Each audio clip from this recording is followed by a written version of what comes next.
further ado, I am delighted, as I said before, to have Nancy Marie Brown here this evening. Nancy Marie Brown is the author of several highly praised cultural histories. Those include The Real Valkyrie, which we do have copies of in the back, Song of the Vikings, Ivory Vikings, about an ancient chess set of some renown. I think I've got a few copies left of that at the counter as well. These titles have been favorably reviewed in The New Yorker, The New York Times, The Economist, The Times Literary Supplement, The Wall Street Journal, and many other publications. Brown spent decades studying Icelandic literature and culture. She lives on a farm here in Vermont, where she keeps 4 Icelandic horses and an Icelandic sheepdog. Her new book is Looking for the Hidden Folk, How Iceland's Elves Can Save the World. Now, to tell us all about it, Nancy Marie Brown. Please join me in welcoming her. Thank you. Thank you, Sam. Sam's a pretty hard act to follow. I think every author should, have someone like Sam following them around all the time, just saying how great their books are, because that's not something that we're really good at doing. We're good at sitting in the dark and at our desks and writing, not standing up and talking about ourselves. But I do want to tell you about my new book and also do a couple of readings from it. This book, as one of my early readers pointed out, is a love song to Iceland. The first time I went there in 1986, I felt like I'd found a piece of myself that if I hadn't really lost it, it had been long suppressed. I originally conceived of this book as a collection of travel essays based on the journals of my many trips, and I'm now up to number 33, so there's a good stack of travel journals to look at. I had drafted some of the chapters, some of the stories that you'll read in here way back in 2009. Then in the summer of 2016, which was my 21st trip to Iceland, I took a walk with an elf seer, Ragnhildur Jónsdóttir. And that winter, my collection of travel essays, I like to say, was hijacked by the elves. Ragnhildur and I took a walk in a lava field that she and her elf friends had protected from destruction when a new road was being built nearby. Let me read you that passage from Looking for the Hidden Folk.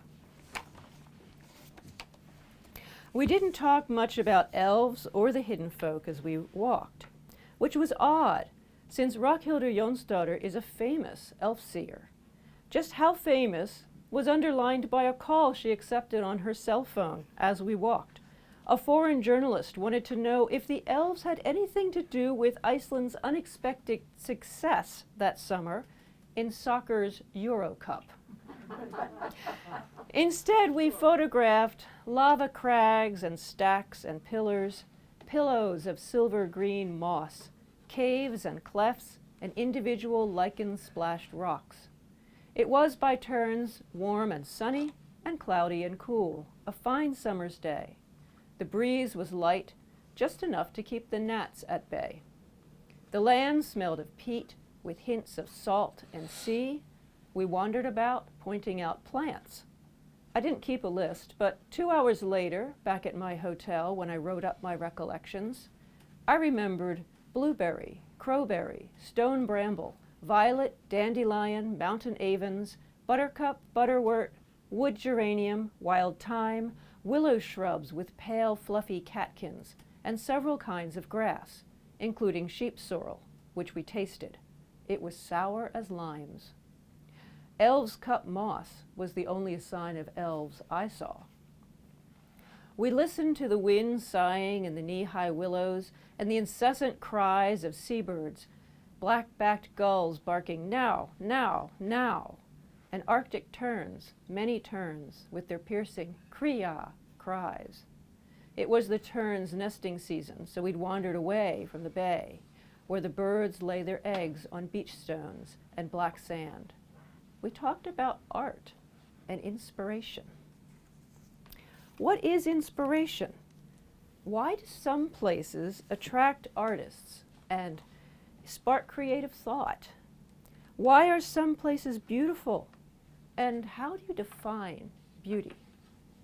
And we shared an experience that I still can't explain. Said Ragnhildur as we left the lava field, "Now do you believe in elves?" Looking for the hidden folk is my attempt to answer that question, a question that seemed to get harder to understand the more I tried. For years, I found myself wandering through history, religion, folklore, and art, circling back to explore theology, literary criticism, mythology, and philosophy, stopping along the way to dip my toes into cognitive science, psychology, anthropology, biology, volcanology, cosmology, and quantum mechanics. I used to work as a science writer at a university, so my quest took some interesting turns.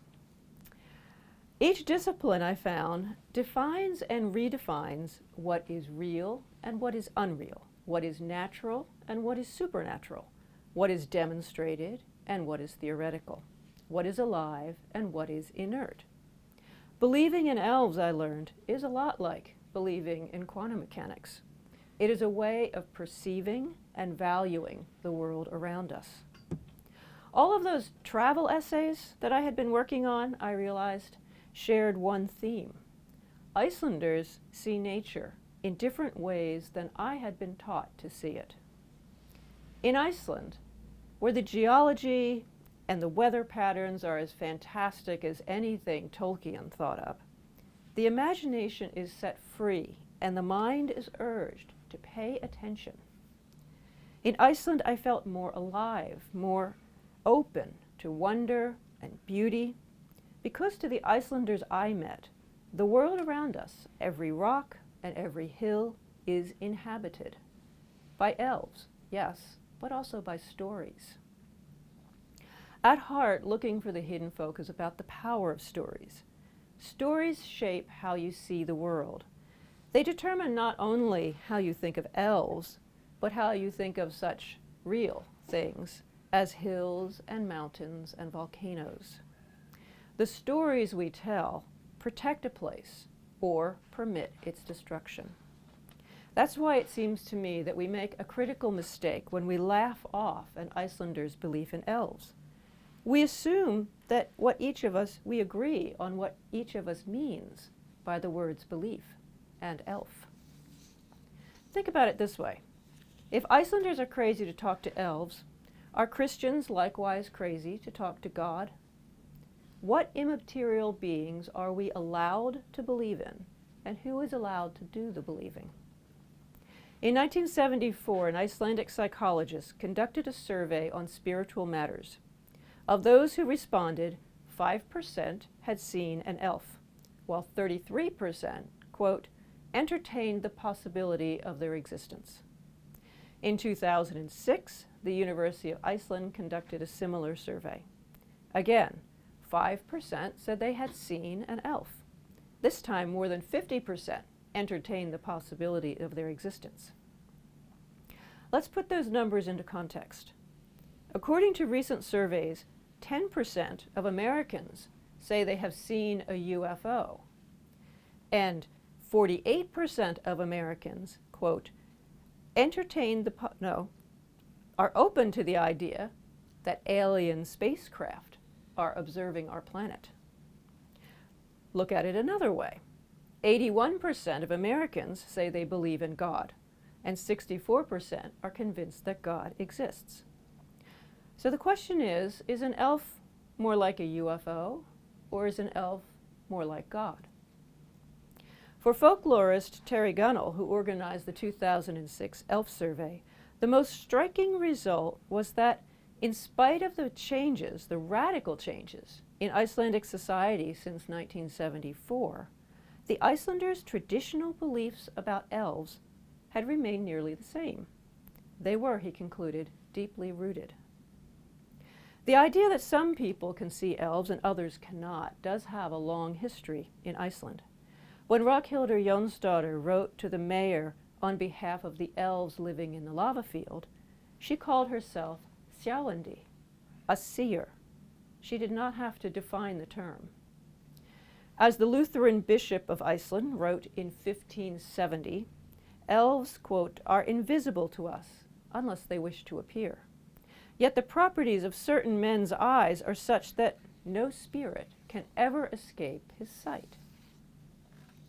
What are these properties? No one knows. then again, seeing itself remains something of a mystery. According to neuroscientist Chris Frith, quote, "The brain creates the world.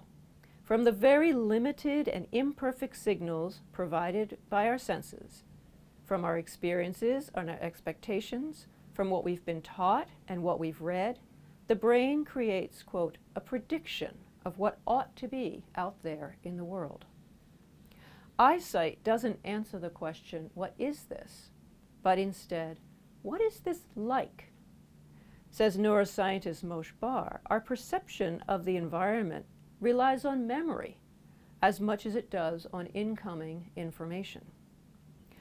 For this reason, the elf that Ragnhildur Jonsdottir sees may not look like any elf that you might see. Elves have always been shapeshifters. The word is a bottle, the concept a liquid. Or perhaps it's just that we see what we've been trained to see, what our education allows us to see. What image comes to mind when I say elf? Do you see Santa's toy makers, the Keebler elves, the Tooth Fairy, Tinkerbell? The elves Ragnhildur sees, or at least those in the illustrations of her books, look much like people, though they may be dressed in old-fashioned clothes. Some are tall, some are small.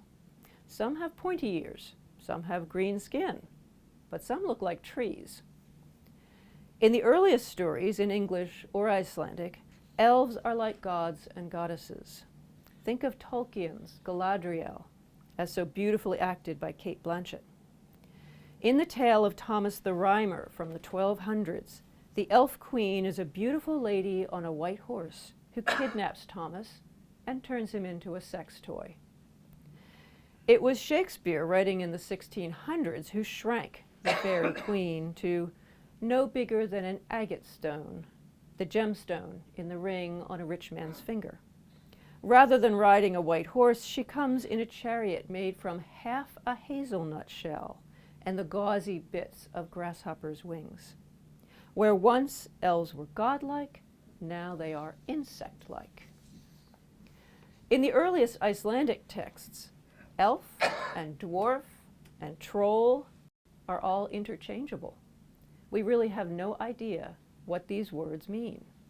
All are used, writes folklorist Arman Jakobsson, somewhat like a modern anthropologist might use the term god or deity. All that's clear about Iceland's elves is that they were once worshipped. Elves were declared evil by the Christian Church in the early 1200s, around the same time that these poems and stories were first written down. Elf seers were denounced as witches and, in some countries, were burnt at the stake. In our day, elves are not so much evil as trivial. Our world has been disenchanted. Everything can be understood by science, we think. Everything can be tamed, even if we haven't tamed it or understood it yet.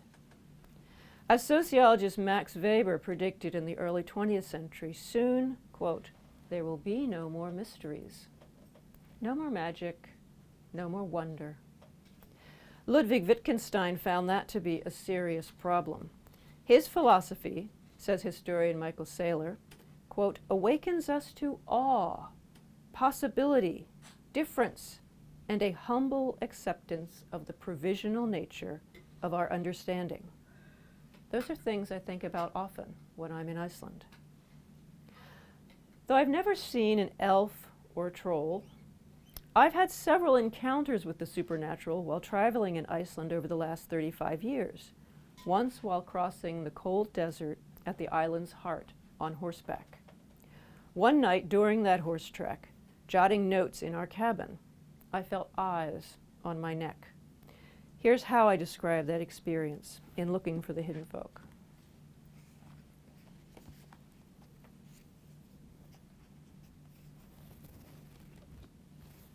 I turned to see Hofsjökull outside the windows, stretching across three of them and around the corner like an intelligence looming between earth and sky, gleaming yellow-white, unlike anything real, brilliant, misshapen, awake, A rising moon in wintertime, its edges blurred and shifting, it seemed to breathe. It drew me outside in spite of sore muscles. I walked dead away from it, across the tussocky field to the gravel banks of the glacial river. The day was warm, now that the clouds had lifted. I took off my boots to wade. The water was not icy in the shallows, over black sand. It made me want to strip and bathe, but I was not quite alone. Other riders were about. One man perched on a rock right around the corner. I had never bathed naked in a glacial river before. I had never thought to do, anything remotely like that on all my many trips to Iceland. I waded on, looking for a secret spot. Wind sang in my ears. A golden plover called bee-bee, bee-bee. The roar of the river was louder than either wind or bird, but somehow so constant as to mimic silence. A shadow rushed across the sun. I shivered and looked up. Unknowingly, I had turned a circle. The glacier was right in my face. Wings of black cloud rising behind the ice warned me that the fine weather wouldn't last. But how long did I have? There was no scale here.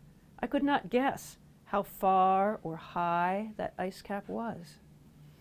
I walked barefoot across the warm black sand braided with turf, soft and spongy and squishy with goose droppings. I decided to ignore their provenance. They felt nice between my toes. I picked up a goose feather. A series of jagged peaks beside the glacier puzzled me. They were covered top to toe with snow, while the mountains in line with them were wholly snowless and blue. Aha! I was seeing only the tips of high snow-capped peaks, their bases hidden beneath the horizon's curve. The glacier was half hidden as well. The black clouds flew closer. I picked up 3 rough, rounded black rocks to remember the river by, and let fly my goose feather as a gift in return. I quickened my pace and was startled to see sheep tracks way out here in the wild. The river now ran a greenish-gray, milky with silt, its swirling current deadly fast. The sand petered out. I hauled myself up the high, grassy bank, startling geese and goslings, and saw nothing at all around me but river, mountains, ice, and sky. No hut, no horses, no sign of human life. As if I'd stepped through a door into another world, a door into other time.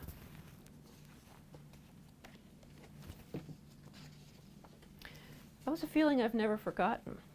It was a feeling that brought home to me how insignificant I really was, and how vast and timeless and beautiful and dangerous the earth can be. This feeling of being drawn toward a magic mountain is universal. Other writers feel it about Mount Ararat in Turkey or Mount Ontake in Japan. The word one writer uses is not magic, but holy. Another word that applies is wonder. Wonder is an emotion. According to philosopher Jesse Prince, it's wonder that produces both religion and science, as well as art. The 3 institutions that are most central to our humanity, he says, are united in wonder. They are not in conflict. They are not either or. Each allows us to transcend our animality by transporting us to hidden worlds. It's wonder, he argues, that makes us human. That sense of wonder is what I want to share with you in Looking for the Hidden Folk. We all tell stories, we always have, but we don't always take responsibility for the effects of our storytelling. The purpose of a story is not to pass the time. The purpose of a story is to help you lead a good life. In Looking for the Hidden Folk, I invite you to join an intimate conversation about how we look at and find value in nature. I hope to reveal how the words we use and the stories we tell shape the world we see. I argue that our beliefs about the earth will preserve or destroy it. Scientists name our time the Anthropocene, the human age, climate change will lead to the mass extinction of species unless we humans change course. Iceland suggests a different way of thinking about the Earth, one that to me offers hope. Icelanders believe in elves, and you should too. So I'm happy to take questions and talk about the book. Applause, thank you. Who wants to start? Yes, in the front. I went to Iceland this summer, Mm-hmm. and I couldn't believe, and you can straighten me out about where my stereotypes are wrong here. It just seemed to me that these people whose past whose geography is so scary, so many things, and the distances are so far, and the lava fields are so huge, and the farms are so far apart, and the weather is so terrifying. And I think you've got it all right here. There's no so stereotypes far, there. and the earthquakes and all the things, the avalanches and all of that. Mm-hmm. Okay, so I just couldn't understand how the Icelandic people were so lighthearted, Yeah. unfailingly positive, and full of humor, Mm-hmm. funny little signs everywhere. Is it because of the elves, or? what do you think? There's a relationship there. You may say that they see the forces of nature as elves because they do have a sense of humor. Or you can say that the elves protect them from the forces of nature, and that allows them to remain optimistic and cheerful. You're right that it's one of the characteristics of many of my Icelandic friends that they always see the positive side. My husband and I were on a horseback trek this summer, and it was the first time he's gone with me. I've done 4 or 5 or maybe 6 of these 5, 6, 7 day long horseback rides through the countryside, and he's always said, "You are nuts." Half the time it's raining sideways, it's 40 degrees, the horses don't even want to go, or it's really hot and sunny and you get terribly sunburned because of the way the sun reflects off of black sand. But I convinced him, because he's been riding horses with me now for 20 years, the Icelandic horses that we have here in Vermont. And so he said, I think I want to try it. And so we went with the family from whom I bought my first horse 25 years ago. And at that time, they were a young couple in their early 20s, not yet married, and now they have 2 grown daughters and a 10-year-old, and they're running the farm themselves, and it was really neat to go back and reconnect with this family whose life revolves around breeding and selling horses and riding them through the countryside. So we were there with a group of 10 Swedish women who travel together every year, and us. A 70-year-old and a 62-year-old from Vermont. And we were just like part of the group. It was great. They welcomed us right away. We're all excited to get started. We get to the barn, we tack up the horses, we're ready to go, and it starts pouring. And I mean 40 degrees and raining is really not what you want in August. On the first day of your vacation, to convince your husband that riding for 6 days is going to be fun. One of our guides, the man, I think it was, said, "Oh, the horses just love this weather. They'll be so peppy." And, okay, I said, "All right, great." And a few minutes later, the wife comes over and she says, "Doesn't it just make you feel so alive to feel the rain on your face?" And neither of them were doing this just to buck up the tourists. I mean, this was wholly their response to the situation. There's something good here. The horses like going in this weather. It's like, oh, because the wind was at our backs. That was the other part of it. It's like, oh, the horses will love it. The wind's at their back. They don't care about the rain. I'm like, okay. And just to automatically see, the good in that situation of nature.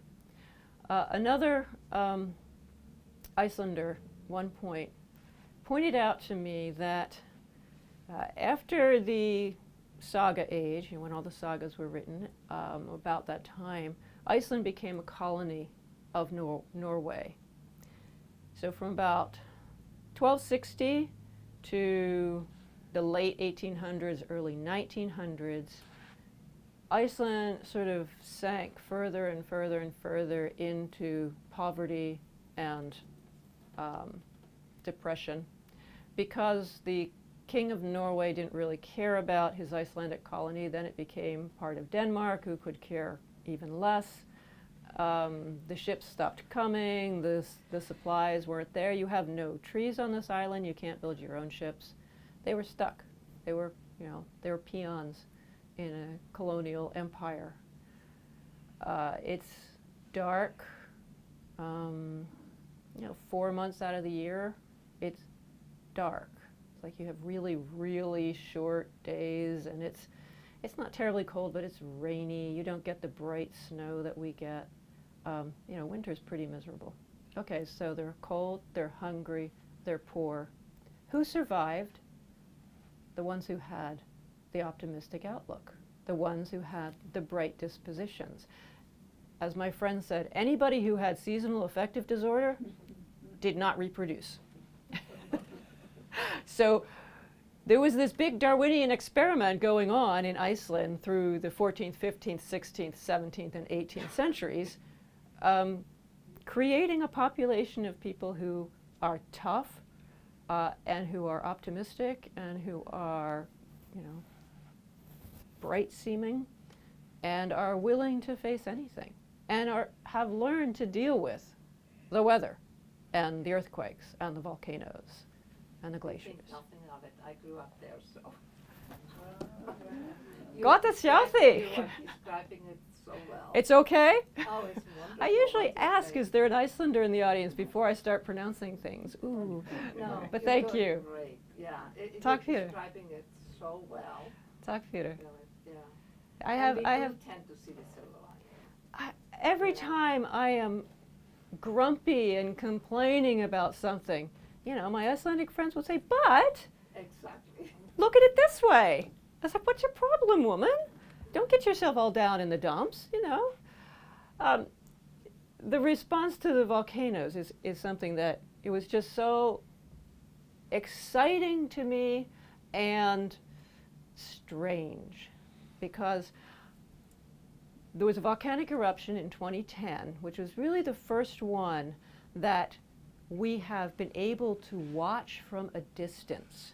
That photography is good enough, the internet is good enough, that I could sit in my house in Vermont and I could watch these beautiful pictures of lava coming out of the ground, and I said, I have to go, I have to see this. And it was on a part of Iceland, it was like between two glaciers on a famous hiking path. Lots of people knew how to get there. And so there's jeeps going every day. There's helicopters, there's small planes, there's people going on snowmobiles, there's people hiking. And I'm just going, I have to go. My husband says, just go, would you? He's used to this. And so I went, and I found myself on Easter weekend with 15,000 people going to see lava come out of the ground surrounded by snow, And everyone was going, oh, ooh, ah, and, hiking and standing out in the cold and just enjoying this beautiful, spectacular thing. And then I went home. About 2 days or 3 days later, the lava came up through the ice, which causes a completely different kind of eruption. This was the one that shut down traffic all over Europe because when lava hits ice, it creates this glassy kind of ash that shoots way up into the atmosphere, and if your little particles of glass get into your engine, your plane goes down. It created so much ash and soot that parts of the country in Iceland had no sunlight. It was like dark at midday. The ash was piling up on their roofs like this. The birds who were just returning from migration were flying into the ash and getting disoriented and falling down dead, and it was like hell. It was a catastrophe. What do? They start shoveling. People from the city start driving into the country to shovel off people's roofs. You know, it was just like, okay, we'll deal with it. We got the beauty, now we got to clean up. Okay. You know, and everybody just worked together and cleaned up the farms, and it was fine. And last year and the year before, there was another volcanic eruption. This one did not result in any ash, just the pretty lava flows. And again, it's like, okay, well, it might cross the road, and then it's going to knock out the cables, you know, the fiber optic cables. Okay, so what are we going to do? There was plan A, there was plan B, there was plan C. They were digging ditches, they were doing this. They're also bulldozing a path, so it was easier to walk to the crater so you could watch. And people would sit out there and picnic on top of this hill like it's the stadium, a football stadium, and watch the lava come up. It's like, okay, you know, this is how you live in that kind of a climate. But to me, it's like, it is so wonderful that they have this close connection to nature and the willingness to see the beauty in ugly black rocks. Okay, that's what lava looks like when it cools. It is. It is. It's beautiful, but it's also like an asphalt parking lot. You know, it's like you look at it one way and you say, okay, that's an asphalt parking lot that got, you know, cut up by a bulldozer, but it's beautiful. You look at it closely. It has so many shapes. Well, and then one thing that I love is, I mean, I'm really fond of lava fields. I walk in them a lot. You have a brand new lava field that looks like an asphalt parking lot, and then you have one that's a few years older, and things start growing in it, and a few years older, and more things are growing in it. And then you have these shapes that started out being black and rugged and sharp-edged, and now they're all smooth and covered with these pillows of moss and velvet. It looks Yeah. like velvet. And it's so green. I mean, you have black rock here and such green. Now, I just like to walk out into the middle of it and sit there and look and say, okay, what can I see? What can I see? And my friend Rockhilder will say, if you're very quiet, if you're very still, if you open yourself entirely, you might see an elf. You know, you might. Might be your imagination, too. It's hard to tell. What's the difference? Anybody else? Who else has been to Iceland? Oh. I know I don't remember this correctly, but I read it somewhere once, that the Icelandic federal government has a bureau of elf care. Am I going in the right direction? And that, I'll tell you what. Bureau. No? And that, you know, the story went this way, they were putting in a highway. Yeah. Oh, yeah. The highway stories, yeah, we know a number of those. It's just a story. No. No. It's I report on a couple of them in here, Well, but you know, go ahead. That's probably where I came across it, one of your Yeah. books. Well, why don't you finish the story then? No, you can finish it. Okay. Several times in several different parts of the country, the road crews have been working to build a new highway, to repair a highway, to expand a highway. I mean, let's reconstruct that. It's not a highway, it's a road. There is no such thing in Iceland as what we think of as the interstate highway. I don't think there's a single divided highway. No.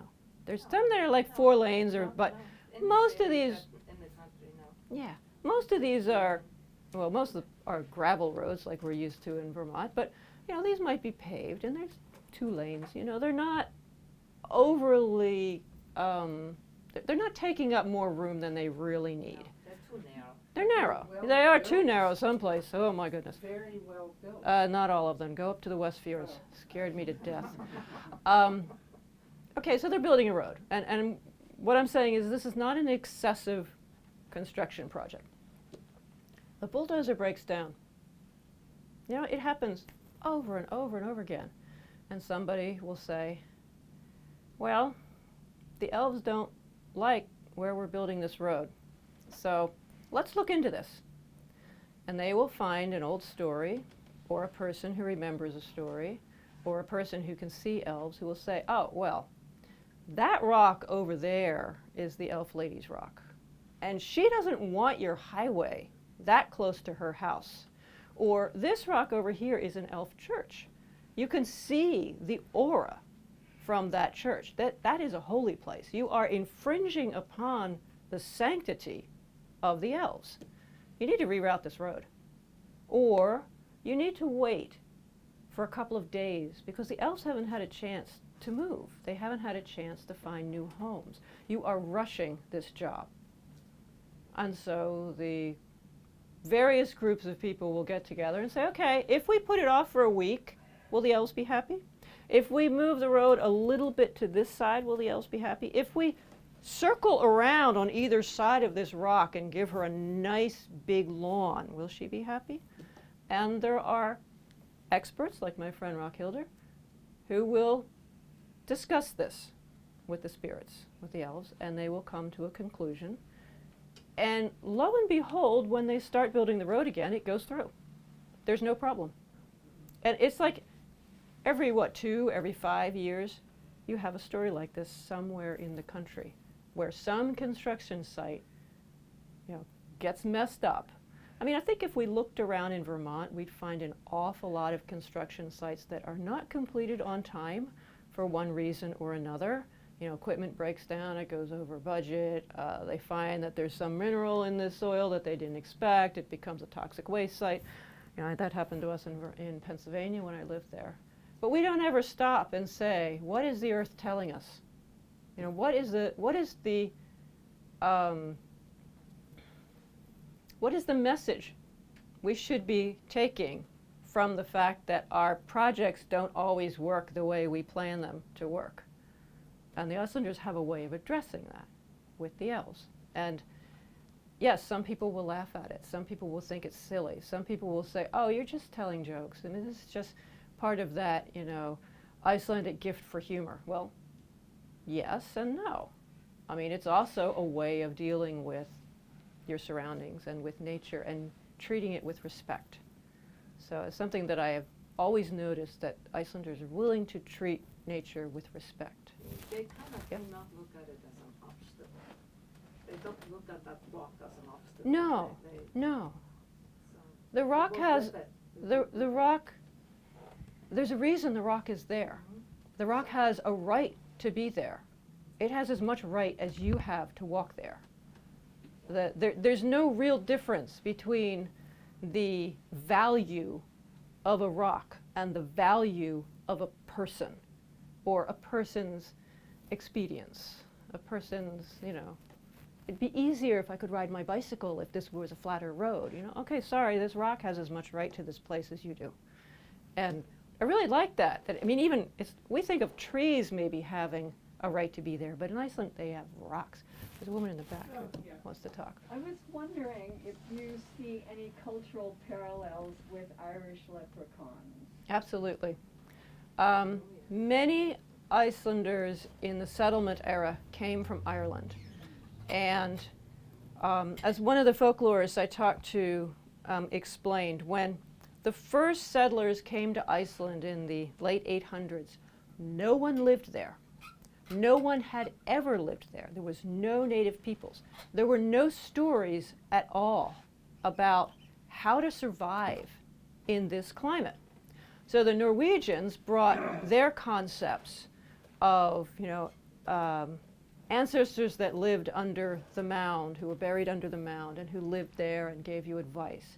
And the Irish settlers brought their concepts of the little people who lived under the mounds and gave you advice, or sometimes spirited you away to the other world and didn't let you come back, or you came back 300 years later, or you had to help them have a baby. There's all kinds of those sorts of stories. And so these two traditions worked together to come up with many of the folk tales and the tales and the sagas that have to do with some form of life living in the hills, in the rocks, in the earth.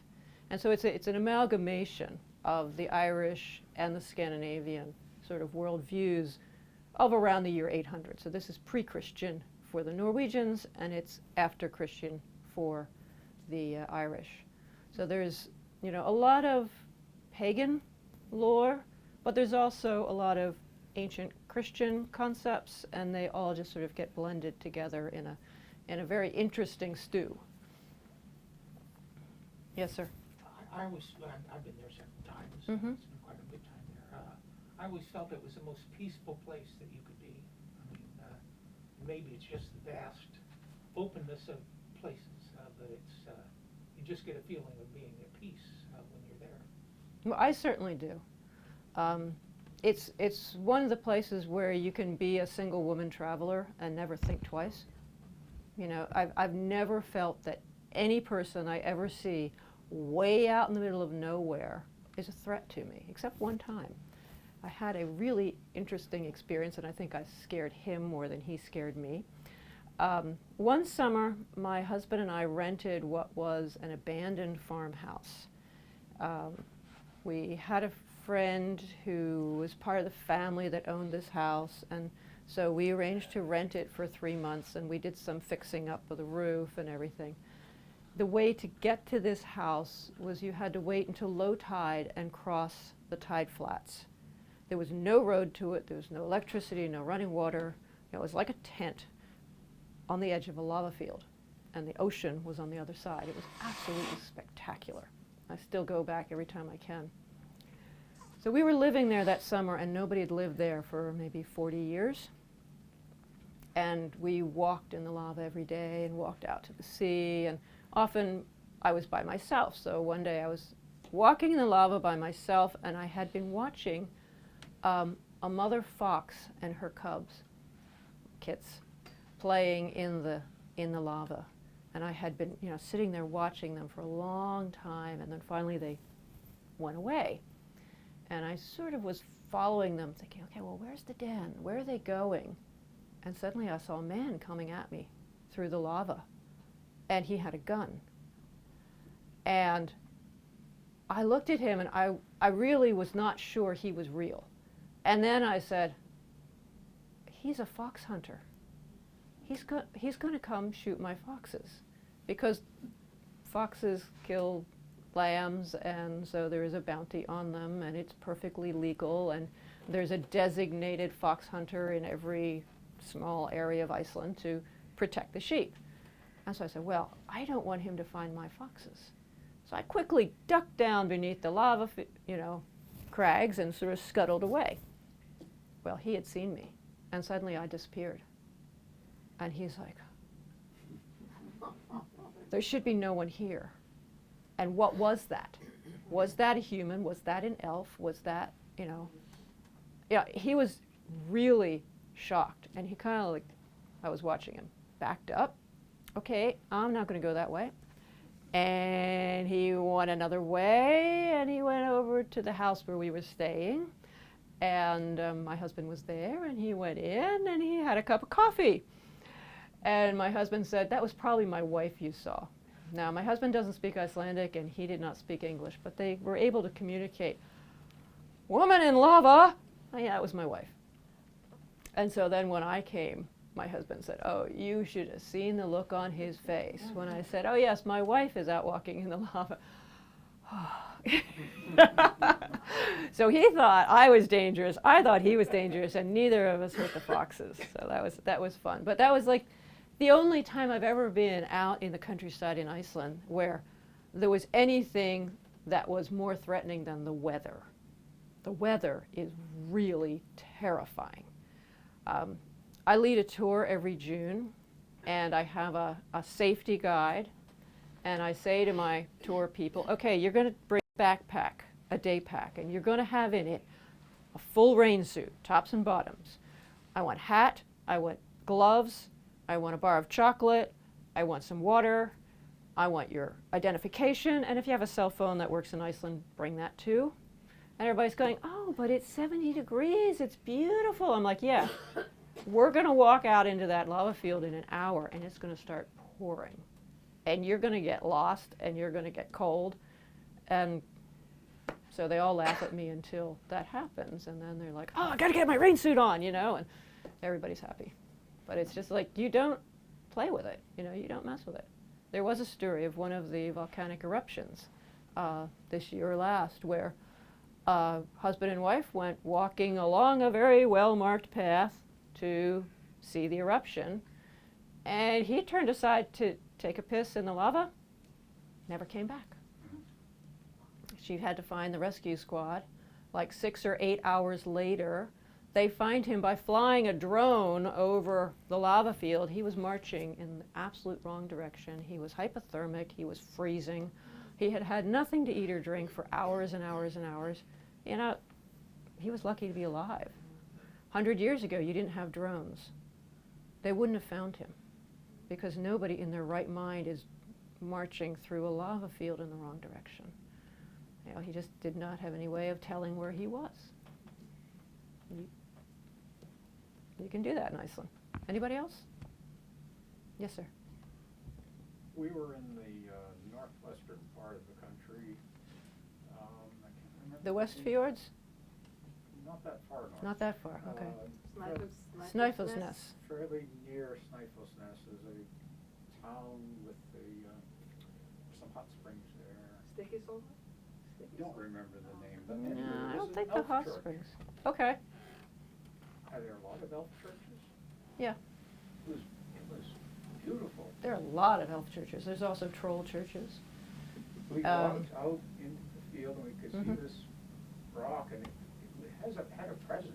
Mm-hmm. You could walk up around to the top of it, but we didn't, I don't know, we felt a little uneasy there. I did. Well, you know, a lot of people have that feeling.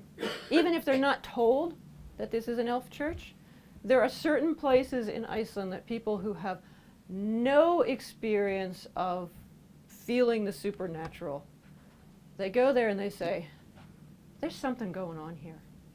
Snæfellsnes is very much known for that. I had a friend who went with me who lives in the San Francisco Bay Area, and she's like, okay, woo-woo, new age, you know, crystals, I'm not going to go with this. Okay, so I take her to Snæfellsnes. Not only does she see a ghost in our hotel and get scared to death, but we go and, you know, walk beneath the glacier, Snæfellsjökull, and she's like, I feel it. She says, I wasn't ready to say I was going to feel it. Says, after that ghost, I'm sort of open to anything, and yeah, I feel it. And so many people do. I mean, so many writers have written about that mountain sort of appearing and disappearing and drawing you forward and drawing you back and getting you lost, getting you killed. It's, you know, it's a really special feeling, a special place. A lot of it probably has to do with the weather. Yeah, we drove this horrendous road. We rented a little, what was it, a small vehicle. But Yeah, we there are went always this these horrendous tiny road, little vehicles that can't handle a rock. And we could see the mountain, but then it kept, the mist would come in. Mhm. We couldn't quite tell how close we were to it. We went down over the other side, and suddenly we came to a place where the bridge was out. Mm. But there was a ford. And even in our little, it was a Yaris, that's what it was. Go around the ford, and it's probably been like that for some time, I don't know. Mm. It was Then quite an you adventure. were lucky. You were lucky. Anybody else have an elf experience? An Iceland experience? Yes. I don't have an Iceland experience, but I work with nature spirits myself here, and I am part of a group of people who work with nature spirits all over the world. I don't know if you're familiar Great. with Findhorn, but Mm. when David Spangler, who was at Findhorn, is still writing. And I get together every year with a group of people who all work with nature spirits in different ways. And You need to go to Iceland.